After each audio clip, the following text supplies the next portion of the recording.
Hello. Welcome to the Elements of Spoken English, Intonation. Intonation is the pattern of pitch changes that we use when we speak. You'll notice that English language speakers sometimes say words or phrases higher and sometimes lower. This is an important way for us to get our message across in English, and it's important for English language learners to understand how we use pitch or intonation in our sentences. The most common intonation pattern that we use in English is a rising pattern that's followed by a falling sound. So, for example, in declarative sentences like, I just had coffee, you'll notice that my voice went up on the just had and down on the coffee at the end. This is a rising, falling pattern. You look nice today.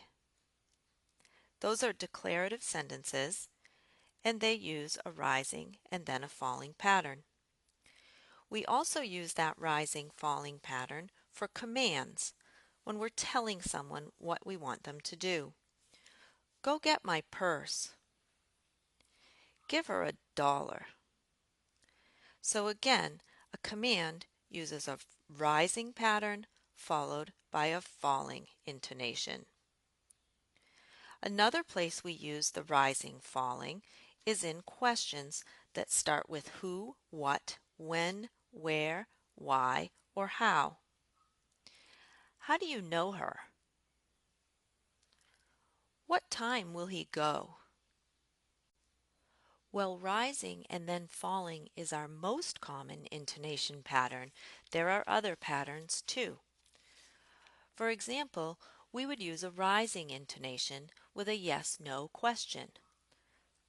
Do you want to come with me?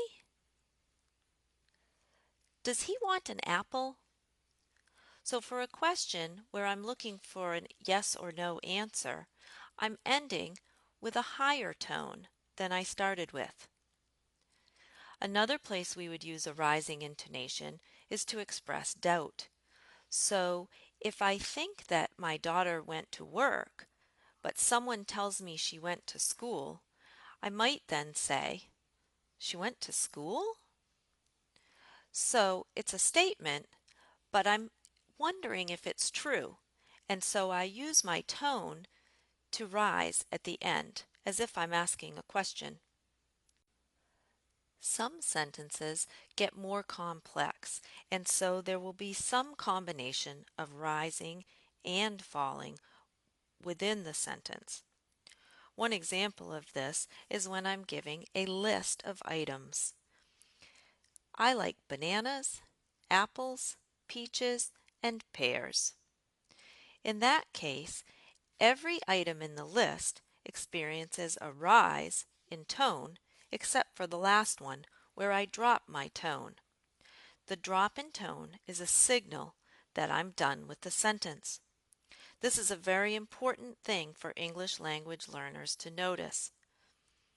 Many English language learners do have a hard time with dropping the pitch at the end of a sentence. This can lead a native speaker to expect that there is more to come. Finally, we often use our tone in English to signal how we're feeling or what our attitude is about something.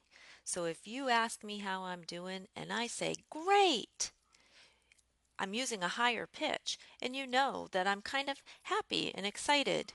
On the other hand, if I say, great, I'm saying the same word, but I'm letting you know that I'm really not all that great. Maybe I'm bored, maybe I'm tired, maybe I just don't want to talk. So it's important for English language learners to understand that intonation can carry meaning in our sentences in English. Thank you for joining me in the Elements of Spoken English, Intonation.